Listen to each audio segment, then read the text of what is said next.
नमस्कार। लोकसभा चुनाव की 543 सीटों पर आज चुनाव होता है, तो फिर किसके दावे में कितना दम है? क्योंकि 2024 की तैयारी शुरू हो चुकी है और इसको लेकर 543 सीटों पर जो अंदरूनी सर्वे सामने आ रहा है, उस हिसाब से 2024 में कौन आगे दिखाई देता है, इस पर सबसे महत्वपूर्ण सर्वे सामने आ चुका है। अगर बात की जाए तो जिस कार से अब विपक्ष एक साथ दिखा है, तो इसका कितना फायदा यहां पर विपक्ष को होने वाला है। लेकिन राहुल गांधी की सदस्यता रद्द हो चुकी है और इसके बाद कहीं ना कहीं खलबली जरूर देखने को मिल रही है। 2024 के चुनाव को लेकर क्या कुछ आंकड़ा बन सकते हैं, इस पर महत्वपूर्ण विश्लेषण सामने आ रहा है।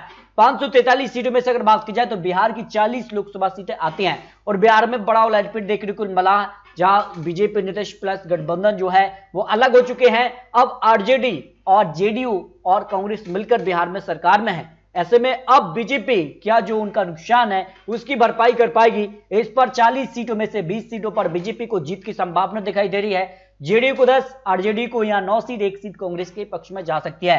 पंजाब के 13 सीटों की बात की जाए तो पंजाब में भी बड़ा उलटफेर हो चुका है। पंजाब में आम आदमी पार्टी ने सरकार बना ली, जहां कांग्रेस को झटका रहा है और ऐसे में इसका फायदा कितना आम आदमी पार्टी उठा पाएगी? आम आदमी पार्टी दावा कर रही कि 2024 में वो प्रधानमंत्री पद के एक बड़े दावेदार रहेंगे। इस पर देखिए सर्वे के आंकड़े, बीजेपी को 0 से 2 सीटें मिल सकती, कांग्रेस को 0 से 4 सीट, शिरोमणि अकाली दल को 0 से 2 सीट और आम आदमी पार्टी को यहां पर 0 से 5 सीट की संभावना दिखाई दे रही है। यानी पंजाब में सबसे बड़ी पार्टी आम आदमी पार्टी बन सकती है, जो अनुमान लगाया जा रहा है। जबकि पश्चिम बंगाल भी महत्वपूर्ण माना जा रहा है। पश्चिम बंगाल की 42 लोकसभा सीटें आती हैं और जिस कहा से यहां जो है विधानसभा चुनाव के रिजल्ट देखने को मिले थे, जहां सीधे तौर पर बीजेपी टीएमसी में ही कड़ी टक्कर देखने को मिली है। लेकिन लोकसभा चुनाव की अगर बात की जाए तो करीब बीजेपी को 17 से 20 सीटें जा सकती हैं और टीएमसी की बात की जाए तो 20 से 25 सीटें टीएमसी को पश्चिम बंगाल में मिल सकती हैं, जो 42 लोकसभा सीटों का ओपिनियन पोल सामने आ रहा है। जबकि जम्मू कश्मीर की अगर बात की जाए तो धारा 370 खत्म होने के बाद यह जम्मू कश्मीर को लेकर महत्वपूर्ण विश्लेषण होगा और महत्वपूर्ण ओपिनियन पोल के हिसाब से 6 सीटों में से बीजेपी को सबसे ज्यादा 4 सीट मिल सकती हैं। 1 सीट पीडीपी और 1 सीट नेशनल कॉन्फ्रेंस के पक्ष में जा सकती है। यानी जम्मू कश्मीर में बीजेपी को 1 सीट का फायदा हो सकता है। 2019 में यहां 3 सीटें मिली थी, लेकिन इस बार माना जा रहा है कि 3 से 4 सीट भी हो सकती है। इसका सीधे तौर पर फायदा हो रहा है। जबकि तेलंगाना के 17 लोकसभा सीट की बात की जाए तो यहां पर भी बीजेपी को जो है जबरदस्त जीत मिली थी 2019 लोकसभा चुनाव में और ये माना जा रहा है कि बीजेपी यहां सबसे बड़ी पार्टी बन सकती है लोकसभा चुनाव में। जो तेलंगाना विधानसभा चुनाव के भी आंकड़े आने वाले हैं और इससे पहले लोकसभा चुनाव के जो आंकड़े हैं उसमें बीजेपी सबसे ज्यादा सीटें हासिल कर सकती है। 0 से 6 सीट से ज्यादा सीटें बीजेपी को मिल सकती है, जबकि टीआरएस को 0 से 6 सीट, एआईएम पार्टी को 2 लोकसभा सीट और कांग्रेस को यहां 3 लोकसभा सीट पर जीत की संभावना दिखाई दे रही है। उत्तराखंड की 5 लोकसभा सीट की बात की जाए तो 5 सीटों पर यहां भारतीय जनता पार्टी को सभी सीटों पर जीत की संभावना लोकसभा चुनाव में लगाई जा रही है।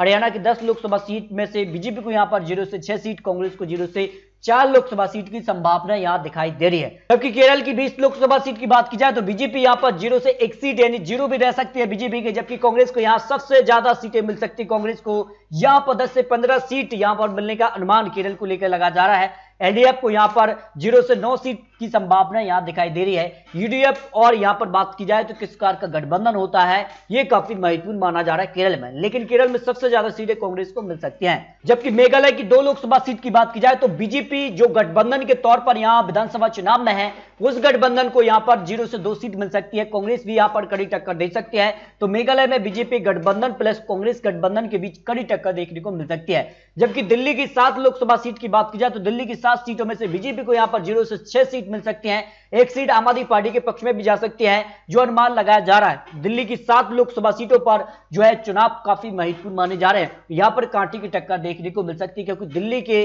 विधानसभा चुनाव में भी आम आदमी पार्टी ने बाजी मारी थी। इसके अलावा एमसीडी चुनाव में भी आम आदमी पार्टी का कब्जा हो चुका है और इसके बाद दिल्ली की 7 लोकसभा सीट महत्वपूर्ण मानी जा रही हैं। अरुणाचल प्रदेश की 2 लोकसभा सीट की बात की जाए तो दोनों सीटों पर यहां पर भारतीय जनता पार्टी का कब्जा हो सकता है, यहां पर कड़ी टक्कर देखने को मिल सकती है। छत्तीसगढ़ की 11 लोकसभा सीटों में से भारतीय जनता पार्टी को 8 सीट, जबकि कांग्रेस को 3 लोकसभा सीट पर जीत की संभावना दिखाई दे रही है।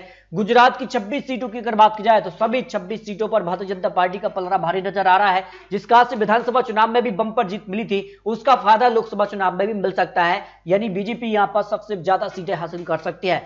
मिजोरम की 1 सीट पर जो है बीजेपी को जीत की संभावना दिखाई दे रही है। राजस्थान की 25 लोकसभा सीटों में से बीजेपी को यहां पर 23 सीटें मिल सकती है, नहीं जो है 20 से यहां पर 23 सीट तक जा सकती है। 1 सीट कांग्रेस या फिर आरएलपी के पक्ष में जाने की संभावना हो सकती है। महाराष्ट्र की अगर बात की जाए तो महाराष्ट्र में 48 लोकसभा सीटें आती हैं और जिस कहा से यहाँ पर शिवसेना में बिखराव देखने को मिला है। काफी कुछ हलचल महाराष्ट्र में देखने को मिली थी। पहले कांग्रेस और एनसीपी शिवसेना ने सरकार बनाई, बाद में शिवसेना से अलग होकर शिंदे गुट ने यहाँ बीजेपी से मिलकर सरकार बना ली है। और ऐसे में माना जा रहा है कि बीजेपी को जो नुकसान था शिवसेना का, उसका कहीं ना कहीं भरपाई करती नजर आ रही है शिंदे गुट के तौर पर।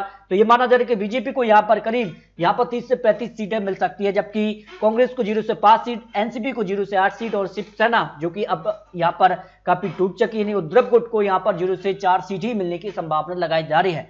हिमाचल प्रदेश की 4 लोकसभा सीटों में से कांग्रेस को यहां 1 लोकसभा सीट, बीजेपी को यहां पर 3 लोकसभा सीटों पर जीत की संभावना हो सकती है। लक्षद्वीप की 1 सीट पर कांग्रेस का पलड़ा भारी नजर आ रहा है। सिक्किम की 1 सीट पर बीजेपी को जीत की संभावना हो सकती है।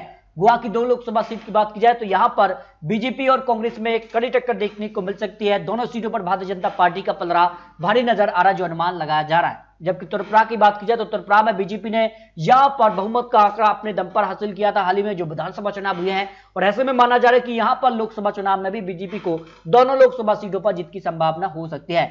असम की 14 लोकसभा सीट की बात की जाए तो भारतीय जनता पार्टी को 10 से 12 सीटें मिल सकती हैं, जबकि 1 सीट यहां पर एआईडीएफ के पक्ष में और 1 सीट कांग्रेस के पक्ष में जाने की संभावना यहां पर हो सकती है। कांग्रेस का आंकड़ा बढ़ सकता है और यह माना जा रहा है कि काफी महत्वपूर्ण असम माना जा रहा है। जबकि उड़ीसा की 21 लोकसभा सीटों में से बीजेपी को यहां पर 8 सीट, बीजू जनता दल को यहां पर 10 लोकसभा सीट, 3 सीटें कांग्रेस के पक्ष में जा सकती है।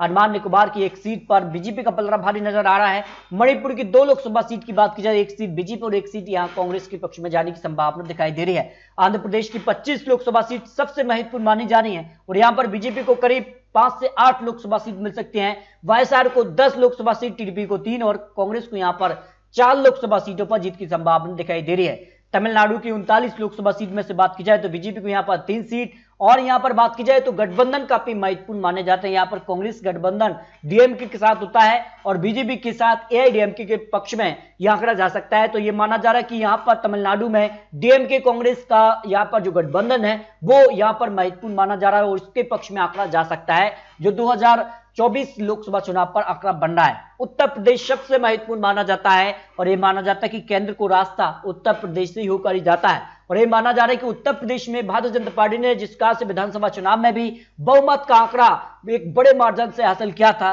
तो उसका फायदा उत्तर प्रदेश की 80 लोकसभा सीटों पर भी देखने को मिल सकता है। तो यह माना जा रहा है कि जो 70 से ज्यादा सीटें भारतीय जनता पार्टी को उत्तर प्रदेश में मिल सकती हैं।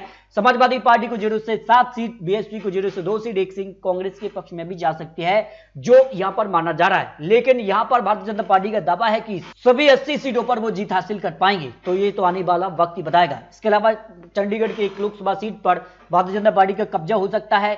कर्नाटक की 28 लोकसभा सीटों में से बात की जाए तो यहां पर बीजेपी को फिलहाल नहीं, अगर बात की जाए तो 20 लोकसभा सीटें मिल सकती हैं। जेडीएस को 3 और कांग्रेस को 5 लोकसभा सीट पर जीत की संभावना लगाई जा रही है, जिसका से कर्नाटक विधानसभा चुनाव भी काफी महत्वपूर्ण माना जा रहा है। जबकि मध्य प्रदेश की 29 लोकसभा सीटें हैं और यहां पर भारतीय जनता पार्टी को करीब यहां पर 25 से ज्यादा लोकसभा सीटें मिल सकती हैं। 1 सीट यहां पर बीएसपी या पर अन्य के पक्ष में जा सकती है, यहां पर जिसका से आम आदमी पार्टी भी चुनावी मैदान में है और कांग्रेस को यहां पर 0 से 3 सीट मिल सकती है। लेकिन भारतीय जनता पार्टी को 25 से ज्यादा यहां पर लोकसभा सीटें मिलने की संभावना लगाई जा रही है। झारखंड की 14 लोकसभा सीटों में से बीजेपी को यहां पर 9 लोकसभा सीटें, यहां पर जेएमएम को 3 और कांग्रेस को 2 लोकसभा सीट की संभावना दिखाई दे रही है। तो इस तरह से अगर बात की जाए तो लोकसभा की 543 सीटों के जो आंकड़े बन रहा है उसमें भारतीय जनता पार्टी को 292 से लेकर 312 सीटें, प्रधानमंत्री मोदी जी एक बार फिर से यहां पर सत्ता में काबिज हो सकते हैं, एनडीए बरकरार रह सकती है सत्ता में, यानी हैट्रिक की तरफ प्रधानमंत्री मोदी जी बढ़ते नजर आ रहे हैं। जबकि यूपीए की बात की जाए तो यूपीए को आंकड़ा बढ़ रहा है, 118 से 138 सीटें अन्य की बात की जाए तो अन्य के लिए 117 लोकसभा सीटें मिलने की संभावना लगाई जा रही है। यानी लोकसभा चुनाव आज हो जाते हैं तो फिर यहां पर फिर से बहुमत का आंकड़ा बीजेपी के पक्ष में जा सकती है। इसके अलावा